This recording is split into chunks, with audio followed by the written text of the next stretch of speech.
Kabam will look to change Act 6. Kabam will also looking to make 6-star trash champions perform better, and we kind of have an update to the Platinum Pool and his funky messages situation. Yes, hello everybody, welcome back to the Marvel Contest of Champions news for Monday. Hopefully you had a lovely weekend, and as well we've got a lot to delve into, and as well the fallout from some of the stuff from last week. And yes, I have had a haircut. I've had the sides cut by M. She did a very good job with it. It's kind of Clint Barton from Avengers Endgame, so I'm rocking it as best I can. Let me give thanks to my current patrons, YouTube members and Twitch subs. If you do have an Amazon Prime account and want to give a free Twitch sub, you don't have to give it to me, but it does really help out myself as a creator and help support in these hard times. So if you really want to do that, please consider doing that, giving your Amazon Prime a link to Twitch and then giving the Twitch Prime sub. I'll be live streaming tonight from 2000 hours GMT, doing a little bit of Marvel Contest of Champions, then doing a bit of Call of Duty Warzone.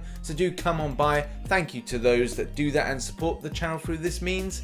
And yeah, links in the description down below to do that. But I haven't forgotten you, loyal viewer that comes back, to hit the like button, subscribing with post notifications on all, and giving your support to the channel as well. It is very much appreciated, and thank you for doing that on every video that I post. But now let's roll the news with some light opinions from myself. To let you know that episode 18 of the Contest Round podcast is out. This was a very important deep dive, and obviously follows on for a lot of stuff from last week, talking about secret changes and how that affects the trust side of things, of what Kabam deemed to be an exploit their end, but obviously we don't know that to be an exploit, and it's only when they come to do some changes, which we saw last week with the Corvus situation, that we then know. So then the fact of trust is vitally important to understanding and communicate what is going to happen in the future that we may not be aware of at this given time. The episode also goes in deep in situations that have arisen from the roadmap, the stuff that the CCP did not know about from this roadmap, not to mention the stuff that people did know from there and obviously positively talked about, right the way through to the current changes, the future changes, and the whole state of affairs of the game currently. Obviously go to links in the description to go and check it out now. And sticking with a couple of topics when it comes to stuff from last week, Kabam Miike did respond to people when it came to this timeout situation, basically saying, hey guys, I just want to reiterate, we don't want to fix this until players don't have a reason to rely on this method. We know there are reasons that players do it, and we want to address those first. We don't want you to think that your only way to beat something is pausing and sitting still for a few minutes. That's not fun and leads to more frustration. That's the method that many people think is the only viable option for them right now. We want to change that first so that you don't feel like you need to play this way. And that's a very good point. Not the entirety of it, but there's several things in there that are very logical points. One thing we did in the podcast yesterday was we returned back to something about whether or not Kabam are out of touch and have their finger on the pulse when it comes to the community's feelings around several different things. The content, the AQ-based participation or alliance-based participation, and stuff like this when it comes to if this is the only method people are resorting to, which in some ways would be referred to as a good strategy and as well, you know, completely fine, but to Kabam's logic is this is an exploit, then what aren't Kabam doing that they could be doing better at when it comes to this, and why hasn't this been done in the past? All things that are very relative and also very relevant when it comes to trying to structure things ongoing. And Kabam, hopefully when the next roadmap comes out, that is actually going to reflect some of the stuff from the general feedback, is actually going to take into consideration. Because we're not just talking about some small changes to AQ here. Maybe you could say that it's all about the timer leaving as opposed to staying. There needs to be a lot of stuff that needs to be done to this. And maybe one of those things of stuff could be something like this. Make it possible to farm AQ revives and provide single champ revives. That's all completely relative, especially if you consider the fact that we've got Tatus here spending a load of currency when it comes to getting those alliance health potions, which, let's face it, that is what you're resorting to when it comes to getting all that stuff, getting through the content, and obviously, you know, trying to make the best situation out of something like map 7, which is incredibly costly, not just on potions, but also on other currency, as you can see here. Next up, and something that I completely missed off when I did my videos, and something that maybe I should understand a bit more, which I hope Kabam really take into consideration, from what I gather have done. But alliance tickets, especially when it comes to this situation around splitting up alliances, donations and things like that. So if you've got an alliance that maybe runs one map 6 and then the other 2 battle groups run map 5, then that obviously mismatches the extent of ticket purchase, resource spend and things like that. And how that would really work with fairness in the alliance setting, it would not work. Which Caramel 1 basically explains here, saying that running map 7 and also 2 6s is what the alliance can do, but it's a case this kind of new method of ticketing system does ruin that based on fairness against spend and the donation side of things, because it just doesn't work out, and it wouldn't be theoretically fair that one would suffer for the other one's sake. And the same thing for those that with obviously map 6 you'd be spending, with map 5 you wouldn't be, so therefore the people in the battle group of the map 6 alliance battle group have to spend, but the others don't. So that's where it's kind of scuffy. The ending point to this is obviously this was meant to target those that do the resource dumps, those that use things like hacks, mods in order to gather resources, and then obviously use a place to kind of dump them into, which will largely be treasuries of alliances. But unfortunately, the ticketing system, which this is meant to stop, is not going to work across the board. So Kabam have got a lot of work still to do to just improve this situation. My final thoughts on this basically goes back to a week ago when I was talking about the idea that some of the stuff mentioned in some of the CTP presentations, and as well some of the info that Kabam will bring into the table, this has been months in the making, so it doesn't reflect a lot of the stuff when it comes to feedback and problems that we've had for the last couple of weeks.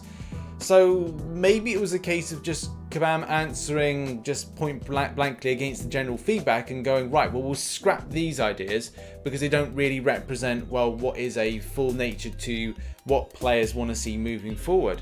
I just don't know, because I've seen a lot of feedback in this forum post that points to the fact that yes, they've got it wrong when it comes to the ticketing system based on the alliances running different things, and also there's a few other specifics when it comes to resource natures, planning, prioritization, which yes, kind of undermines some of the stuff from the general feedback. So that's the thing of going back to that point. Stuff that's been made months in the past, bringing now to the forefront. Was this wise, or should it be in a case just to scrap that, start from scratch, and build something around what the general feedback was? I don't know, thoughts on that in the comment section. Next up, and let's talk about this platinum pool thing. Now, so many theories are still there. There are some kind of like things which do point to stuff, like 1% of my true power could be something like the Road to Labyrinth global node, which I can't remember off the top of my head. Someone could put in the comment section, that would be great.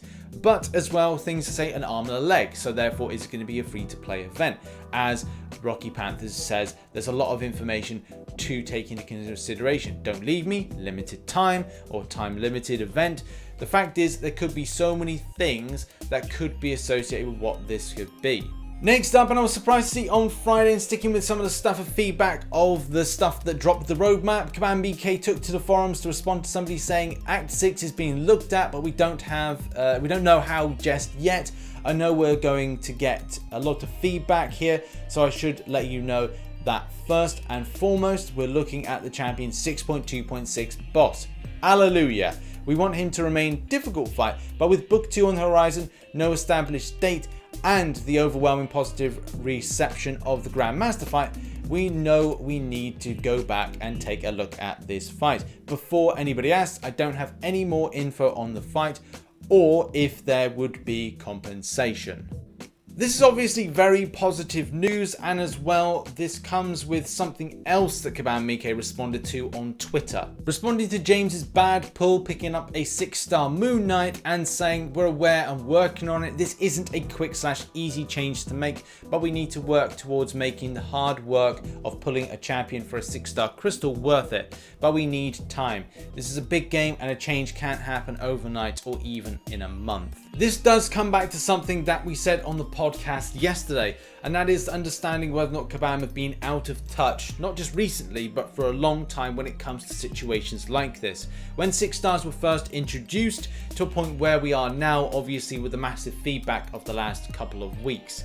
Positive change hopefully will come, but will it come at the expense of players' frustrations up until that point? That is going to be something that's going to be quite crucial. But if there's a case we can actually see a positive change for the future, then that is good news for once. But yes, we need to have answers, and that didn't come last week. So we hope towards next week that when we hit into close to June time, when they said the second roadmap comes in, that we get more of a comprehensive look at different things, from champion acquisition, from AQ frustration, right the way through to alliance wars, events, and as well rewards in different types of areas being representative of the struggle of players, and as well the champion potency when it comes to acquisition, that taking in a trash 6-star can actually be a really good option, or the word trash for champions in Marvel Contest of Champions goes completely. But in any case, enough about all that stuff, and that's probably safe for a deeper dive in another video. But now it's time for arena predictions. All my predictions for round 2 are down below at the moment, and it's fair to say I think a lot of my predictions actually went well, except for the Hawkeye 5-star one. I think I overshot a lot for that one, where it looked like it was only kind of reaching about 30 mil. But Hawkeye is still a good champion. He's very underrated, especially having that SP1 for the power control, decent amount enough of bleed, and as well with the right power up you can see a good amount of increase of that bleed damage. Not extensively, but still enough. And as well for short fights with good amount of hemorrhage damage, yeah, he's actually pretty good. But in any case, let's have a look at the results. And let's kick things off with Dr. Doom in the basic, 3.16 mil. So yeah, my prediction of 3.3 mil was correct, and I would say that is what I'm going to do for round 2. This player picked up this champion for 30.1 mil, and I think that is what we're going to say for round 2, is go for something like 31, 32 mil to be safe, because this is still a good champion to get. Like I said, still a pretty good champion to pick up for this low amount of points. Finally, for 6.3 mil, position 727 for a 4-star Hawkeye, and I would say that's probably fair enough for round 2. 6.5 mil if you can be bothered, but 6.3 mil is going to get you the Hawkeye at 4-star, so that's pretty good to see. That has been your Marvel Contest of Champions news for Monday. If you did enjoy the video, please hit the like button, check out some recent content here. Make sure to come on by to the Twitch live stream, where we'll be doing an hour of MCOC, and then we'll be doing an hour and a bit of Call of Duty Warzone. Hope to see you there. And obviously, if you want to renew your Twitch Prime sub, then do come on by as well and chat in the comment section for that. Thanks for watching. See you in the next one. Bye bye for now.